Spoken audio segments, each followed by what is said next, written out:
Important information about the Trump shooting.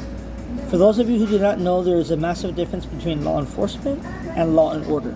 Law and order, law is the statutes, both state and federal. Order is due process. Everyone has rights. The problem here, though, is law enforcement does have more rights, more protections than everyone else, which therefore makes it at times impossible to go after law enforcement, to find them, to charge them, etc. Especially when internal affairs usually refuses to do the job flat out. It happens all the time. You can see it on auditors' websites, people who audit them, people who post the videos on YouTube as well.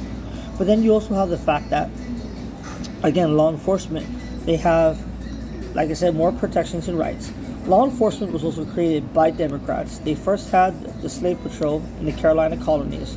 Then they had the first law enforcement was created in Boston, Massachusetts, then in Buffalo, New York, and then New York, and then in Chicago, Illinois.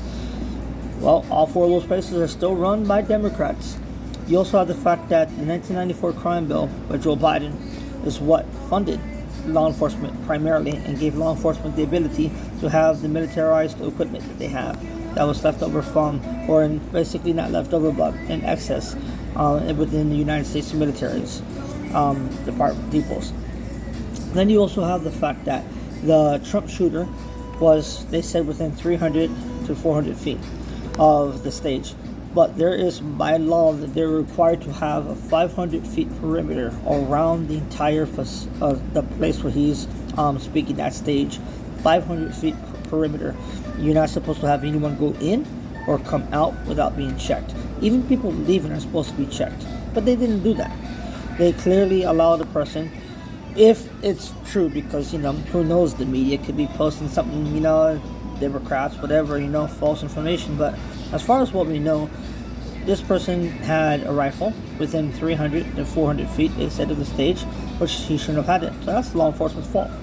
Law enforcement, whether it's a police officer, sergeant, or a higher ranking individual, they are required to they're not required to protect and serve, but they're required to stop the threat. But they're also supposed to do their job. If they don't do their job, that's their elected duty.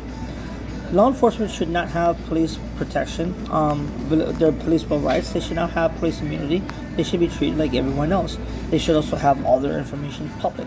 That way, if someone does something either accidentally or, as in many cases, intentionally, the public should be able to know where they live, what area they're around, so therefore we can stay alert and protect ourselves. Yes, it is a dangerous job. However, that's part of the job, and they know it when they take the job.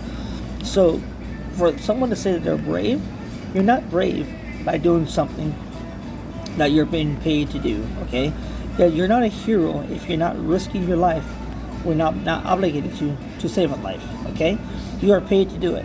Now, if you go above and beyond to risk your life to save a life when you're not required to, aka not obligated to, then that's a heroic action. But when law enforcement is constantly parading themselves and saying, "Oh, heroes welcome, a heroes memorial, etc., etc., they never do that for the innocent people that they kill.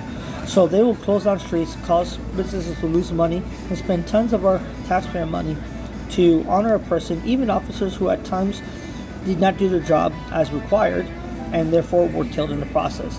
Many times officers violate people's rights and get killed in the process. And yes, even though killing someone just because your right was violated is not right, it still would cause the act. And then, so stop supporting law enforcement officers.